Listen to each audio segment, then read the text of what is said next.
Si vous appréciez les histoires émouvantes comme celle-ci, n'hésitez pas à liker, à vous abonner et à partager vos impressions dans les commentaires. Commençons donc l'histoire d'aujourd'hui.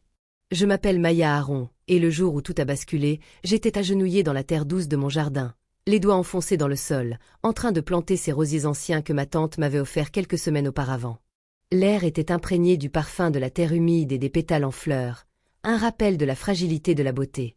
Mon téléphone vibra contre ma cuisse, insistant, me tirant de ma quiétude. J'essuyai mes mains sur mon jean et répondis, sans me douter que la voix à l'autre bout du fil allait bouleverser mon monde. « Madame Aron, ici Thomas Whittaker, l'avocat de votre tante Vivian. » Son ton était posé et professionnel, mais une gravité sous-jacente planait. Mon souffle se coupa. Tante Vivian, cette femme qui avait été plus qu'une simple parente, un guide, me glissant des livres sous la table lors des guindés dîners de famille, encourageant mes rêves silencieux quand personne d'autre ne les remarquait. « Je suis désolé de vous l'annoncer, poursuivit-il. Votre tante s'est éteinte paisiblement la nuit dernière. » Ces mots résonnèrent en moi comme des pierres sur une eau calme, me traversant d'un revers de main. Je me laissai aller, oubliant les roses posées sur mes genoux. Comment avait-elle pu partir? Il y a à peine 2 semaines, elle avait glissé ses rosiers entre mes mains avec sa grâce habituelle, les yeux pétillants de ce mélange familier de chaleur et de mystère. Ces rosiers ont des racines qui remontent à des générations, murmura-t-elle, ses doigts effleurant les miens, tout comme les histoires que nous gardons enfouies. Il marqua une pause, comme pour me laisser le temps d'assimiler l'information, puis ajouta « Elle a donné des instructions précises, vous contactez en premier, avant le reste de la famille. » Pourquoi moi? Me demandai-je, l'esprit tourmenté. Vivien avait toujours été la plus brillante, ayant bâti son entreprise à partir de rien, tandis que mon père nourrissait son ressentiment dans l'ombre de ses succès. Enfant, j'avais vu la tension monter en lui lorsqu'il prononçait son nom pendant les fêtes, masquant son envie derrière des sourires forcés. Vivant, pourtant, m'avait prise à part lors de ces réunions, partageant des bribes de sa vie comme autant de trésors cachés. Quand j'avais 12 ans, elle me montrait ce compartiment secret dans son vieux coffret à bijoux, en faisant tourner un pétale de rose sculpté pour le révéler. « Certaines choses sont faites pour rester cachées jusqu'au moment opportun », avait-elle murmuré d'une voix de velours. À l'époque, c'était comme un jeu. Maintenant, cela résonnait avec gravité. « Mademoiselle Arlon, êtes-vous toujours là ?» demanda doucement Thomas. J'ai murmuré un oui, d'une voix à peine audible. Elle vous a laissé une lettre à ouvrir avant la cérémonie. Pourriez-vous passer à mon bureau cet après-midi? J'ai jeté un nouveau coup d'œil aux roses, dont les épines me piquaient légèrement la peau. 1 heure plus tard, je roulais sur les routes sinueuses en direction de la ville. La brise marine s'engouffrait par ma fenêtre ouverte, apportant avec elle des effluves de sel et de pain. Le bureau de Thomas donnait sur le port, en plein centre de Portland. Tout en chêne poli et fauteuil de cuir évoquait une richesse d'antan. Il m'a salué d'un hochement de tête bienveillant, le visage empreint de compassion. « Votre tante était une femme remarquable », a-t-il dit tandis que je m'asseyais. Fin connaisseuse des affaires, mais toujours déterminée. Il m'a tendu 2 enveloppes, l'une officielle, estampillée de son sceau, l'autre délicate, couleur crème, portant mon nom de la main de Vivian. Le léger parfum de son parfum, des roses mêlées de vanille, s'est répandu dans ma bouche lorsque je l'ai tenue, provoquant une pointe de nostalgie. « Elle voulait que vous lisiez ceci seul », a-t-il expliqué. Mes doigts tremblaient en l'ouvrant, dépliant l'unique page à l'intérieur. « Ma très chère Maya, si ce message te trouve, sache que je suis partie en paix. Une vie pleinement vécue, sans regret. Mais j'ai une dernière requête à te faire, ma douce nièce. Lors de mes funérailles, tu devras lire une autre lettre à voix haute, devant toute la famille. Elle est cachée dans mon coffret à bijoux. Tu te souviens du tour de la rose, quand tu étais petite. Certains pourraient y voir un règlement de compte, mais il s'agit de réparer les choses. Il était temps. La vérité, c'est que je t'ai tout légué. Harland Coastal Enterprises, mes biens, tout. Mais seulement si tu lis cette lettre publiquement. Tu as toujours eu cette force tranquille, Maya. Celle qui perce à jour les faux-semblants. C'est pour ça que c'est toi. Avec tout mon amour, vivant. Je la relis. Les mots se brouillaient légèrement. Tout. Son empire, bâti sur des conceptions durables qui ont remodelé des côtes d'une valeur inestimable que la plupart des gens n'exploreront jamais, était conditionné par cet acte, révélant ce que recelait cette seconde lettre. Thomas me le confirma lorsque je levai les yeux, en me tendant les documents officiels. Le domaine est à vous, sous réserve de ces conditions. Mes pensées se tournèrent vers mon père, qui avait toujours nourri une rancœur tenace face à l'ascension de Vivian, prétendant qu'elle avait bénéficié de coups de chance qu'il n'avait jamais eus. Enfant, j'avais surpris leur dispute, lui l'accusant d'accaparer le succès, elle répondant par un silence imperturbable. Mes cousins Marcus et Nathalie gravitaient autour d'elle comme des satellites, la flattant à chaque occasion, les yeux rivés sur sa fortune. Et Vivian, elle, avait tout observé de son œil perçant, comme si elle détenait des secrets capables de tout bouleverser. La cérémonie aura lieu dans 3 jours, dit Thomas. À Saint-Andrew, puis une réception chez elle. J'acquiesçai d'un signe de tête, pliant la lettre avec soin. Au moment de partir, ajouta-t-il, il me dit, tu saurais affronter la vérité. En conduisant vers chez elle le long de la côte escarpée, tandis que l'océan se brisait en contrebas, je ressentis un appel plus profond. La demeure de Vivien se dressait devant moi, une grande maison victorienne perchée sur des falaises, des roses grimpant le long de ses murs comme des gardiennes. Madame Callahan, sa gouvernante de longue date, m'accueillit à la porte, les yeux gonflés de larmes. Elle a dit que vous viendriez, murmura-t-elle en me conduisant à l'étage. Dans la chambre de Vivien, donnant sur la mer où les vagues rencontraient les jardins fleuris, le coffret à bijoux reposait sur sa commode. En palissandre, gravé de fleurs. Mon cœur battait la chamade tandis que je suivais du doigt la sculpture, appuyant sur le 3e pétale. Un clic et le compartiment s'ouvrit. À l'intérieur, une enveloppe scellée, portant la mention « Service ». Plus lourde qu'une simple feuille de papier, peut-être des photos ou des documents. La tentation de l'ouvrir me saisit, mais l'intention de Vivien m'en empêcha. Elle avait choisi cette voie pour une raison. Si vous avez déjà gardé un secret capable de briser le cœur de vos proches, vous comprendrez peut-être le poids que je portais alors, sur le chemin du retour, tandis que le soleil déclinait. Ce n'était pas seulement du chagrin. C'était la prise de conscience naissante que certaines vérités exigent d'être dites, quel qu'en soit le prix. L'enveloppe pesait lourd dans mon sac lorsque je quittai le manoir de Vivien. L'air marin s'accrochait à ma peau. Mes vêtements étaient comme un rappel de tout ce qu'elle avait laissé derrière elle. Je rentrais en voiture par les routes côtières sinueuses. Le soleil déclinait à l'horizon. Je ne pouvais me défaire de l'attirance que je ressentais pour ce qui se cachait à l'intérieur. Pas seulement du papier, mais quelque chose qui pouvait bouleverser tout ce que je croyais savoir sur ma famille. Vivant avait toujours été le pilier de ma famille, la tante qui m'avait soutenue dans les moments difficiles, ces après-midi paisibles dans son jardin, quand j'étais adolescente, à l'abri des sautes d'humeur de mon père. Il n'avait jamais caché son amertume face à sa réussite, marmonnant qu'elle avait volé la vedette à leur rêve d'enfance. Enfants, ils étaient proches, du moins c'est ce qu'on racontait. Mais au fil du temps, l'envie s'était insidieusement infiltrée, comme du sel dans la terre, empoisonnant tout ce qui y poussait. Quand je suis arrivée chez moi, dans ma petite maison délabrée à la périphérie de la ville, le ciel avait pris une teinte indigo profonde. J'ai posé l'enveloppe sur la table de la cuisine, sous la douce lueur de la suspension, et je l'ai simplement contemplée. Le seau de cire brillait. Intact, la dernière barrière que Vivien avait érigée. Une partie de moi avait envie de la déchirer pour affronter la tempête qu'elle avait refoulée, mais ces mots résonnaient encore dans ma tête. Il fallait que ça se passe à la cérémonie, devant tout le monde. Pourquoi? Quelle blessure avait tellement croupi qu'elle ne pouvait pas la laisser guérir en privé? Je me suis versé un verre d'eau. Le liquide frais m'observait tandis que je repensais aux fois où elle avait laissé entendre qu'elle souffrait en secret. Tout n'est pas ce qu'il paraît, Maya, disait-elle lors de nos promenades au bord de l'eau. Son regard était rivé sur les vagues qui s'écrasaient en contrebas. Parfois, protéger les autres, c'est porter le fardeau seul.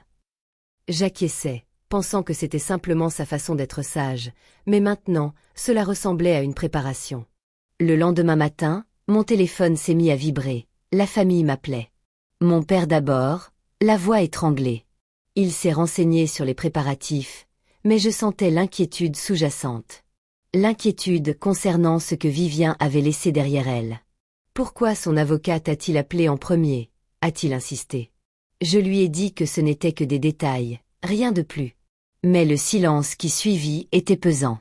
Il avait toujours gardé cette cicatrice de leur rivalité fraternelle. Jeune homme, il avait tenté sa chance dans les affaires, pour voir les idées de Vivien décoller tandis que les siennes s'enlisaient. Cela l'avait replié sur lui-même, transformant les réunions de famille en moments tendus où il sirotait son verre dans un coin, le regard fuyant vers elle, chargé d'accusations muettes. Mes cousins, Marcus et Nathalie, m'ont-ils écrit coup sur coup, des condoléances polies teintées de questions sur le testament. Marcus a écrit qu'il fallait honorer sa mémoire, mais je connaissais le sous-texte. Ils avaient tous deux passé des années à se rapprocher de Vivien, à lui rendre visite avec des cadeaux, à chercher à s'attirer ses faveurs. Vivien avait souri malgré tout, mais je la surprenais à me jeter un regard, un léger hochement de tête comme pour dire « il ne le voit pas encore ». Les 2 jours suivants, la pression monta comme une tempête qui gronde au large. J'aidai à organiser la cérémonie, choisissant des fleurs de son jardin, des roses d'un rouge profond qui reflétaient son esprit. Mais la nuit, seule dans ma chambre, l'enveloppe posée sur ma table de chevet, le doute s'insinua. Et si cette vérité détruisait plus qu'elle ne réparait? Mon père n'était pas un méchant à mes yeux. Il avait toujours été là pour moi, à sa manière discrète et imparfaite, m'emmenant à l'école, m'apprenant à pêcher sur la jetée quand j'étais petite. Pourtant, Vivien m'avait choisie, me considérant comme la plus honnête. Peut-être parce que je n'avais jamais cherché à la suivre comme les autres. Quand j'avais une vingtaine d'années et que je m'enlisais dans un travail sans avenir, elle m'avait prise à part lors d'un barbecue familial. « Tu as une flamme en toi, Maya », m'avait-elle dit en posant la main sur mon épaule. « Ne laisse personne l'éteindre, pas même ta famille. » À l'époque, c'était comme un encouragement. Maintenant, cela ressemblait à un avertissement. Thomas appela pour confirmer. Le domaine était immense. Son entreprise, leader dans la construction écologique en bord de mer, employait des centaines de personnes. Mais tout reposait sur un seul acte. Elle faisait confiance à votre jugement, dit-il. Je serrai les dents et me dirigeai vers mon jardin. Les roses qu'elle m'avait offertes prenaient racine, leurs feuilles s'ouvrant au clair de lune. Agenouillée là, la terre sous les ongles, je repensais à l'homme de son passé. Au murmure que j'avais surpris autrefois à propos d'un associé mort jeune, la laissant seule à construire. Mon père y avait-il joué un rôle? Cette pensée me torturait. Une douleur sourde.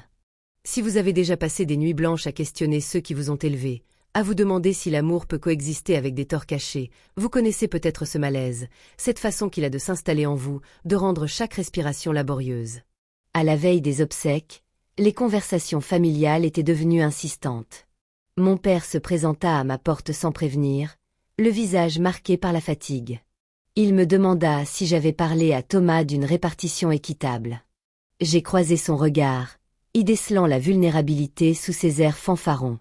Le garçon qui s'était égaré, à côté de l'éclat de sa sœur. On apprendra ensemble, papa, ai-je murmuré, sans céder un pouce. Il est parti sans discuter, mais l'atmosphère entre nous était chargée d'une tension palpable, comme le calme avant l'orage. Ce soir-là, tenant à nouveau l'enveloppe, j'ai caressé du doigt le seau de Vivien. Ce qu'elle contenait n'était pas seulement son histoire, c'était la nôtre. Des racines enchevêtrées que je devais déterrer. Et dans le silence, j'ai senti un changement. Non pas de colère, mais une résolution inébranlable qui se construisait pétale après pétale. À l'approche du matin de la cérémonie en l'honneur de Vivien, un brouillard léger est arrivé de la mer, enveloppant la côte d'un silence qui reflétait le calme qui s'installait en moi. Je m'habille lentement dans ma chambre, la robe bleu profond qu'elle m'avait jadis complimentée caressant doucement ma peau. Épinglant une de ses roses au col, une fleur rouge éclatante pour mon jardin, j'ai aperçu mon reflet dans le miroir. Mes yeux avaient une nouvelle profondeur, ombrés par le poids de ce que je l'enveloppe reposait dans mon sac, sa présence exerçant une attraction constante, telle une encre traînant dans des courants invisibles. Je ne l'avais pas ouverte, respectant le souhait de Vivant, mais dans le calme de l'aube, je l'avais serrée contre moi, caressant le seau comme s'il pouvait murmurer mes secrets. Quelle vérité pouvait exiger un tel écrin? Et étais-je prête à la révéler, à voir les répercussions se faire sentir parmi ceux que je connaissais depuis toujours? En route pour Saint-Andrew, cette église de pierre historique nichée parmi de vieux chênes près du port, je sentais l'isolement s'accentuer. Les routes étaient désertes, hormis le passage occasionnel d'un avion, son cri perçant la brume. Mes pensées se tournèrent vers les blessures de Vivant, celles qu'elle n'avait jamais pleinement partagées. Je les apercevais par moments, un regard absent lors des récits familiaux, un léger pincement de ses lèvres quand le nom de mon père était évoqué. Petite, j'avais idolâtré son indépendance, la façon dont elle avait transformé une simple idée en Harland Coastal Enterprises, fortifiant. Des rivages protégés des tempêtes, tandis que d'autres couraient après des profits rapides.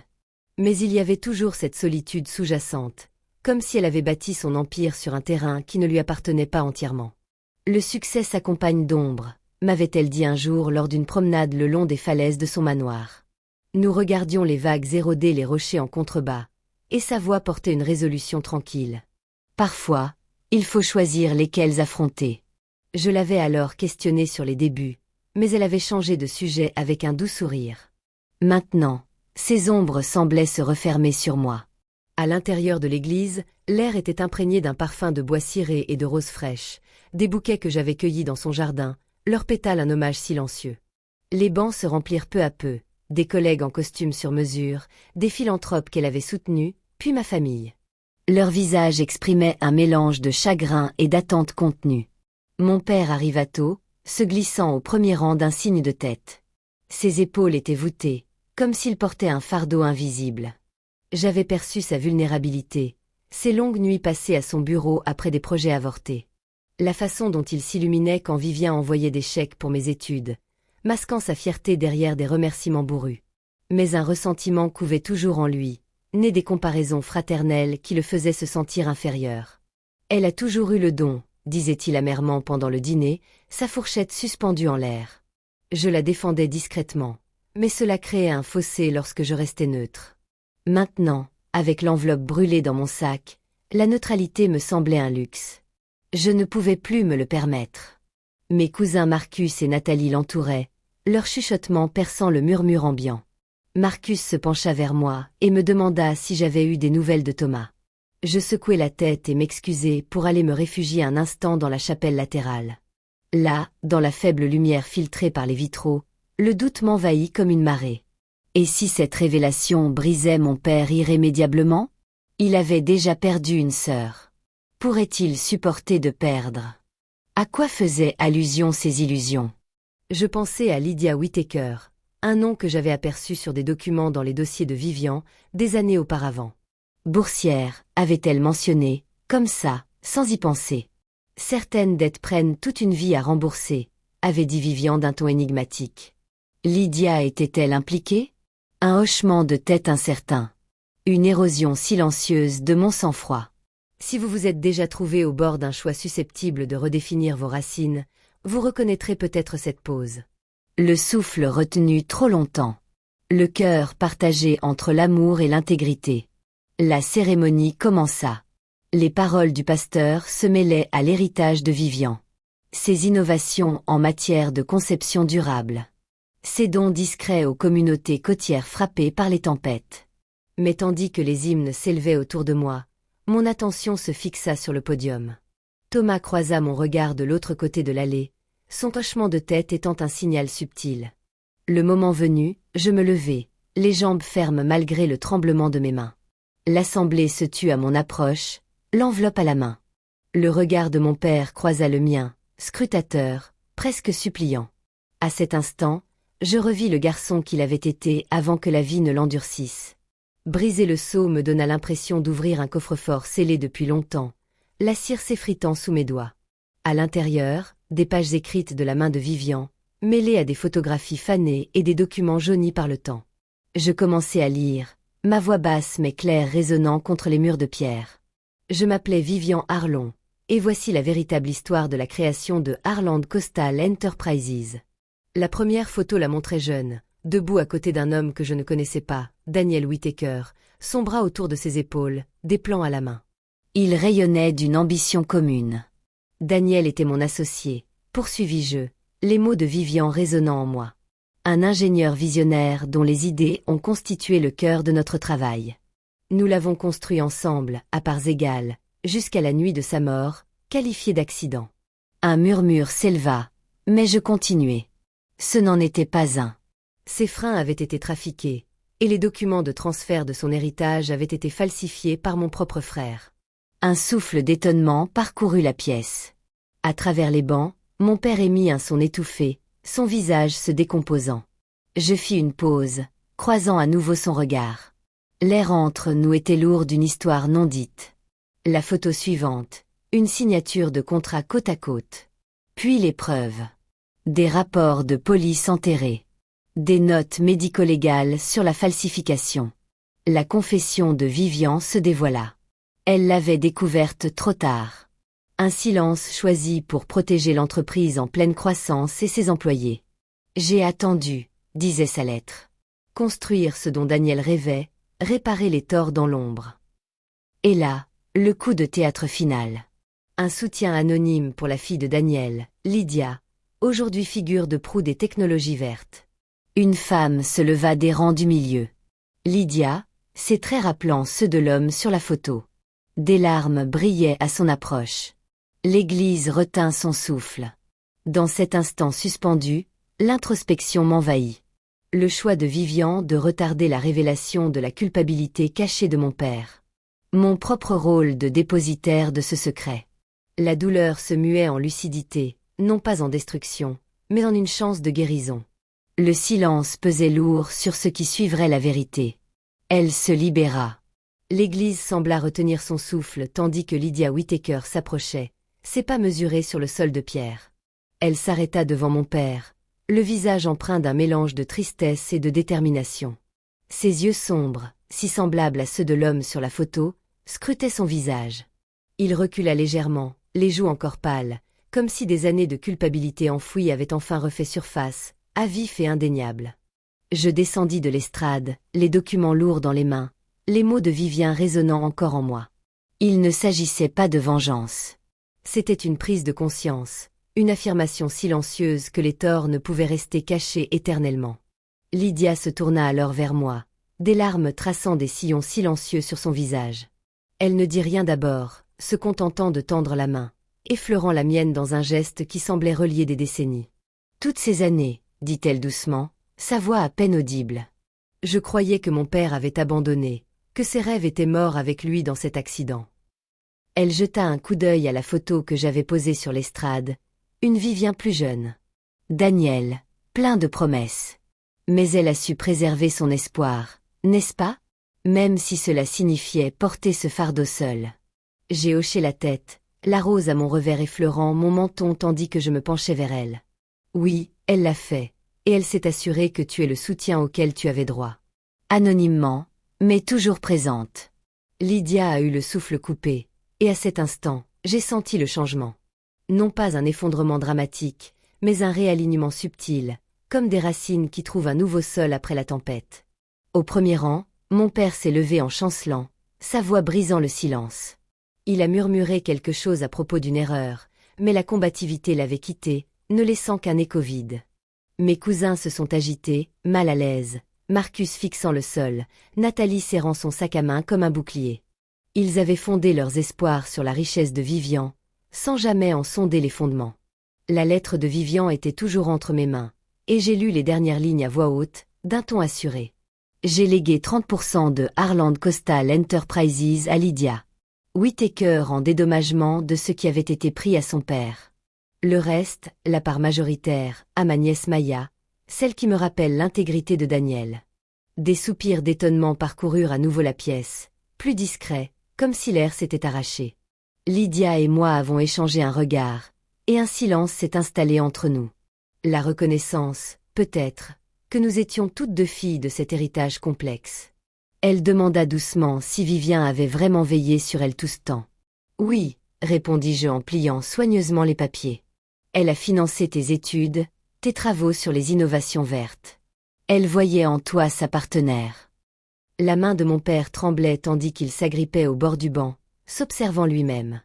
Dans ses yeux, je vis la faille. Des décennies à justifier la falsification. Le sabotage qui s'effondrait sous le poids des révélations. Il avait été le frère de Vivien, son confident, avant que l'ambition ne le corrompe. Enfant, j'avais entrevu leurs liens. Des rires partagés devant de vieilles photos, mais toujours cette tension sous-jacente. La tension était palpable. Tout s'éclairait. Le silence qu'elle avait gardé pour protéger non seulement l'entreprise, mais aussi lui, d'une ruine totale. Le ministre s'éclaircit la gorge, signalant la fin de la lecture, et l'assemblée s'agita. Les chuchotements se muèrent en murmures tandis que chacun assimilait les révélations. Les associés échangeaient des regards, les membres de la famille restaient figés. Mon père s'éclipsa par une porte dérobée sans un mot, les épaules voûtées, disparaissant dans le brouillard. Je ne le suivis pas. Vivien m'y avait préparé, ses leçons de calme et de maîtrise de soi étant désormais mon point d'ancrage. Je me tournai plutôt vers Lydia et lui tendis les documents. Ceci est à toi maintenant. Une partie. Nous pouvons bâtir sur ce qu'ils ont commencé. Elle hocha la tête en essuyant ses yeux. C'est ce qu'elle voulait, n'est-ce pas? Un véritable partenariat. Dans les heures qui suivirent, la réunion au manoir de Vivien sembla suspendue, comme une scène figée dans le temps. Les invités déambulaient dans les vastes pièces surplombant la mer. Des roses de son jardin, disposées dans des vases, captaient la lumière. Les conversations s'interrompaient. Certains exigeaient des enquêtes. D'autres cherchaient à minimiser l'affaire, la qualifiant de vieille histoire. Mes cousins m'ont coincé dans le couloir, la voix basse et pressante. Marcus m'a demandé si nous pouvions garder le silence pour le bien de la famille. J'ai soutenu son regard. La vérité a éclaté. Nous devons vivre avec. Nathalie a détourné les yeux, apercevant peut-être son propre reflet dans le miroir de la suffisance. À travers tout cela, j'ai senti la présence de Vivien dans les détails, l'air parfumé à la vanille, les vagues qui s'écrasaient en contrebas, comme si elle guidait le renversement, transformant la trahison en possibilité. Lydia est restée près de moi et, tandis que l'après-midi déclinait, nous sommes entrés dans le jardin. Le brouillard s'est dissipé, révélant les roses en fleurs. Elle a effleuré un pétale. Je n'avais jamais su que j'avais ce lien. Cela change tout. J'ai senti un changement intérieur. Puis la douleur s'est muée non pas en amertume, mais en autonomie. Vivien ne m'avait pas seulement laissé un empire. Elle m'avait confié sa purification. Si vous avez déjà vécu un moment où retenir votre attention aurait trahi votre essence, pour finalement trouver la force de lâcher prise, vous comprendrez peut-être ce tournant. Le moment. Le calme qui suit la disparition des illusions, laissant place à une vérité plus profonde. Dans les semaines qui suivirent les funérailles de Vivien, le manoir en bord de mer devint un havre de paix, ses roseraies fleurissant fièrement malgré la fraîcheur des vents d'automne. La vérité avait éclaté, non pas dans un torrent qui aurait tout englouti, mais en vagues qui avaient remodelé le rivage. Mon père disparut un temps, se réfugiant dans une petite cabane sur la côte, un endroit qu'il utilisait autrefois pour ses parties de pêche. Pas de confrontation dramatique, juste un mot déposé sur le pas de ma porte. J'ai besoin de temps pour affronter ce que je porte en moi. Je ne l'ai pas poursuivi. Vivien m'avait appris que certaines guérisons se font dans la solitude. Enfant, j'avais connu son côté plus discret, cet homme qui s'asseyait avec moi sur la jetée à l'aube, les lignes à l'eau, et qui me racontait des histoires de sa jeunesse, avant que l'ambition ne le corrompe.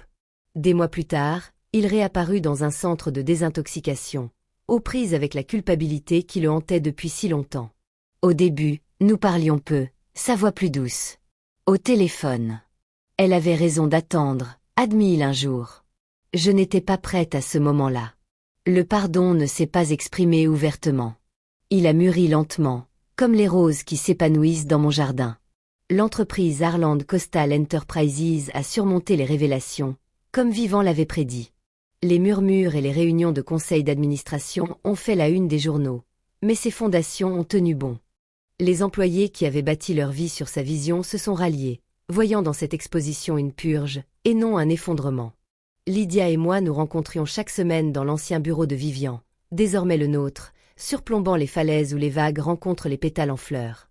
Elle apportait son expertise en technologie durable, des idées qui faisaient écho au projet de son père, tandis que je portais le sens des affaires de Vivien, tempéré par l'éthique qu'elle m'avait inculquée. « C'est étrange, » dit Lydia un après-midi, alors que nous examinions attentivement des plans de barrières écologiques contre la montée des eaux. J'ai toujours senti une main me guider, des bourses d'études apparaître, des portes s'ouvrir. Maintenant, je sais que c'était elle qui faisait amende honorable. J'ai hoché la tête, traçant du doigt une vieille carte au mur, marquée de leur premier projet. Elle ne pouvait pas effacer le passé, mais elle a façonné l'avenir autour. Mes cousins se sont éloignés. Marcus envoyait des courriels sur l'unité familiale. Nathalie se repliait sur elle-même, silencieuse. Il poursuivait les chimères de l'héritage, sans jamais percevoir les courants plus profonds. Je ne ressentais aucun triomphe dans leur éloignement, juste un soulagement discret, comme tailler les branches mortes pour laisser la place à la nouvelle pousse. À travers tout cela, Le poids que j'avais porté. Le poids de l'enveloppe s'est allégé. Un but. Vivien ne m'avait pas seulement légué un empire. Elle m'avait donné les outils pour le reconquérir. Tard le soir, je me promenais seule dans les jardins, le parfum des roses m'enveloppant comme son parfum. Un soir, alors que le soleil dorait les pétales, j'ai trouvé un petit mot glissé dans le tiroir de son bureau, daté du jour de son décès. « Ma très chère Maya, disait-il, si tu es arrivée jusqu'ici, c'est que tu as honoré la vérité avec la grâce que je te connaissais. Non pas pour briser, mais pour réparer. Les roses refleuriront au printemps. Preuve que même de la terre ombragée, la beauté renaît si on la soigne. » Assise là, l'océan murmurant en contrebas, j'ai ressenti toute la portée de son don. La douleur s'était muée en lucidité, la trahison en partenariat. Lydia et moi n'étions pas de simples gardiennes. Nous étions des bâtisseuses, transformant un héritage souillé en une véritable collaboration. 1 an plus tard, debout dans ce même jardin avec elle, les fleurs plus épanouies que jamais, elle m'a serré la main. « Crois-tu qu'elle ait fait le bon choix? Attendre toutes ces années. » J'ai marqué une pause, sentant la brise chargée de sel et de senteurs de pétales. Elle a fait ce qu'elle a pu dans une situation impossible, elle a protégé les innocents, nourri ce qui était bon, et finalement, elle m'a fait confiance pour achever le travail. Lydia a esquissé un sourire. Elle a bien choisi. Tandis que je médite maintenant dans le calme de ma maison, les roses de son don s'épanouissant sous ma fenêtre, je comprends combien la force se cache souvent dans la sérénité, dans le choix de la guérison plutôt que du mal. Vivien a laissé bien plus que des richesses. Elle a tracé le chemin du respect de soi, prouvant qu'il n'est jamais trop tard pour que la vérité prenne racine et s'épanouisse. Si cette histoire vous parle, si elle évoque la douleur des injustices tues, la force tranquille de les affronter, c'est peut-être parce que nous portons tous en nous des fragments de tels jardins, attendant le courage de les laisser grandir. Merci de m'avoir accompagné sur ce chemin. Chaque histoire nous rappelle que la force se cache souvent derrière le chagrin. Si celle-ci vous a touché, restez avec nous. Chaque récit révèle une nouvelle vérité du cœur humain. N'oubliez pas d'aimer, de vous abonner et de partager pour que d'autres histoires comme celle-ci puissent atteindre ceux qui en ont le plus besoin.